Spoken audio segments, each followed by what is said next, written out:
Hi everyone, Josh Knight the First here again with another episode of Exade Replay, coming to you with episode 16 of the series. Let's get right into it. So this week, surprisingly enough, we have another serious episode. Another episode where the opening, Excite by Daichi Miura, has been moved to the middle of the episode. Now, as I said last week, this tells you that this is supposed to be a serious episode, but I'm starting to wonder about that. We've had two serious episodes in a row.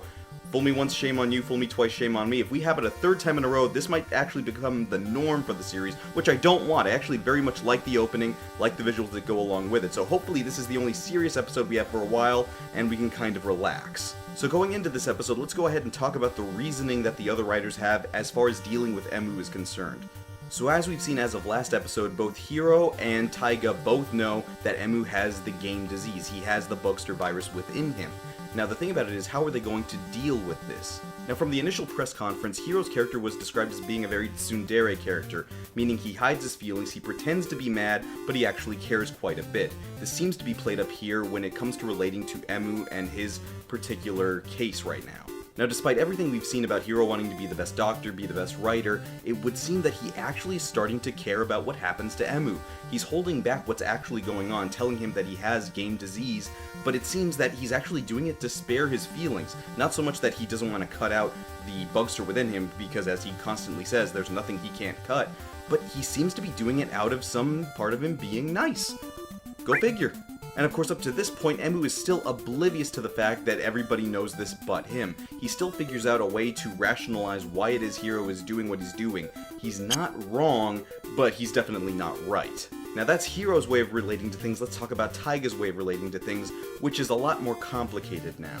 Now, of course, up to this point, Taiga has been a very well-developed character. I like him as Snipe, I like the way he's pushing the narrative forward, but that's kind of going to have a wrench thrown into it in the form of Saiba Nico. Now granted, this whole time I've been complaining about Poppy People Papo being the most annoying character in the series. Not anymore. It's been replaced by Saiba Nico. She's the worst at this point.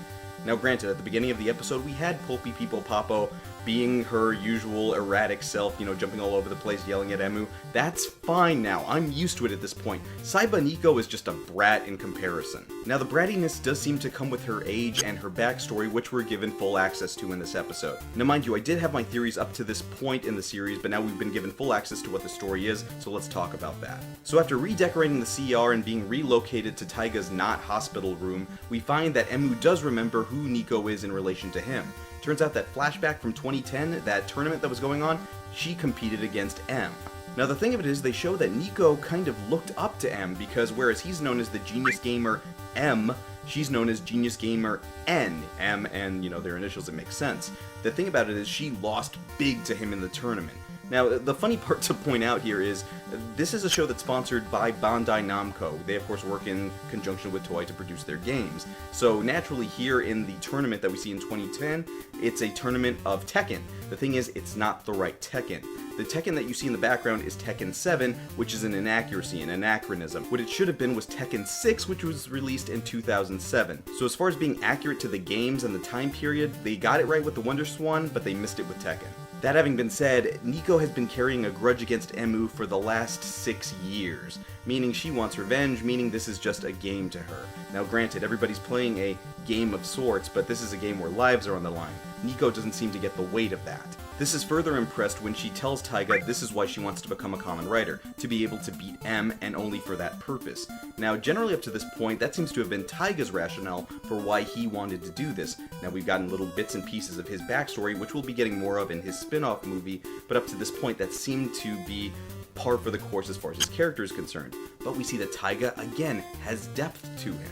You see it in the way that he scolds her, telling her this isn't just some sort of game, we're playing here with the only lives we have. Again, realizing that they've only got one shot at this, otherwise it's all over. They're the only people who can defend the world against the bugster virus. Now over on the villain side of things, we're starting to see some infighting between Kuroto-dan and Palad. So Palad is still trying to enjoy himself. He wants the best people to fight him. Basically, he wants Emu to be at the top of his game, so that Palad, at the top of his respective game, can go into battle with him in this new game that they're developing, Kamen Rider Chronicle, which they're still touting, but we don't know exactly what it means yet. Now Kuroto-dan, he's still pissed. He wants to make sure that every other writer has their gashats taken away from them, especially the Mighty Brothers XX one. And again in this episode, we see that Genmu is playing the part of the villain perfectly, being there just when he needs to be, not saying too much, keeping to the background, and then moving in for quick striking when he has to. Paulette, on the other hand, he's a great trump card. He's in there, making sure that he gets what he wants, saying, I don't care who gets in my way, I just want to have fun, and if you get in my way, I'll destroy you. Similar to Genmu, but it's still his own thing. It still means he can change up how things go in the series. Now, as for the fights in the series, we've kind of leveled off here. We're not using nearly as many pyrotechnics, we're definitely not using as much CG. I don't know if you guys have noticed, but the energy items in the background are now like foam board, cardboard cutouts. They're not CG any longer, except when Paradox is using them. And use them he does. Using a combination of speed, strength, and invisibility, he quickly makes work of Exade, both of him. As far as Hero's fight earlier, he was using an underhanded sword style, which is odd for him since it didn't seem to be very effective, but otherwise that's all we got out of him. As for Snipe, he did get to use the All-Dragon level 5 form, which did seem to cause critical damage to Genmu, but again zombie, so he's fine. And so we did get to see what it looks like when critical death does land. Apparently it's this mass of zombies that comes out of the ground that Genmu summons, and when it wraps around the riders, they explode. In that sense, a bunch of zombies coming at you and then exploding upon contact, that's a very Minecraft sort of thing to do, which is still game related, but still kind of off. Funny enough, we see in the end that it's Paradox who's the one that takes out Revol and cures Saibaniko of her game disease. Now the interesting thing about it, we were wondering about, is that why was Emu having all of his attacks miss? They weren't making any sort of contact. The reason being was because they were protecting him. Since Emu was the source of the stress for Saibaniko, it would make sense that the bugsters wanted to protect him in order to facilitate more stress. So, okay, that makes sense. And as we get to the end, we see that the other characters are starting to become aware of the situation that Emu was in, now that he's admitting, hey, you know what, I've been getting these weird headaches after the fights, what's up with me? I think there's something wrong. Now, since we did see a bit of the bugster manifest when he was pushed by Genmu earlier in the episode when the opening theme actually showed up, we see that there is something getting ready to manifest inside him. Now, whether that's an actual bugster or just part of Mighty Brothers XX like we figured before, that remains to be seen, but it's still interesting to see where they're going to go with that. The oddest thing to see now is that we have some sort of new combo between Taiga and Saibaniko now sort of teaming up in a way. I'm not sure where they're going with this. Now again, I do get that we needed another character since Graphite bit the dust, and of course we still miss Laser deeply. But this new combination of Saibaniko and Taiga, I don't know that I'm down with that. If they manage to still move the plot forward, that's fine, but I think after this episode, we've done about as much as we can with them. Now she's just going to be scenery, just like Poppy People Papa was. And in comparison, we see that we're seeing a lot more Asuna in the episodes, which is fine. That means Ruka Matsuda, the actress playing both of those characters, gets to do more in the scenes she's in. That's fine, but I think what we're going to see in the coming episodes is that Saibaniko is just going to be comic relief. And as far as development for her character goes, that's kind of disappointing. But it does seem next week the plot will take a backseat for a more lighthearted episode where we'll see the reveal of Exade's latest form, the level 4 form, the Burger Gamer form. Fun.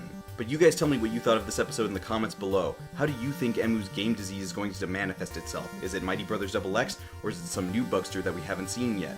Do you wish that the opening of the show would stay in the front and not somewhere in the middle? And what do you think of this new combination between Taiga and Taiko, we'll call it Taiko. You guys tell me what you think of that. And as usual, you can always follow me on social media. On Twitter, I'm at JoshKnight1st. This has been episode 16 of Exade Replay for episode 16 of the series, The Paradox of Defeating M. I'm Josh Knight the First. I'll see you guys again next week.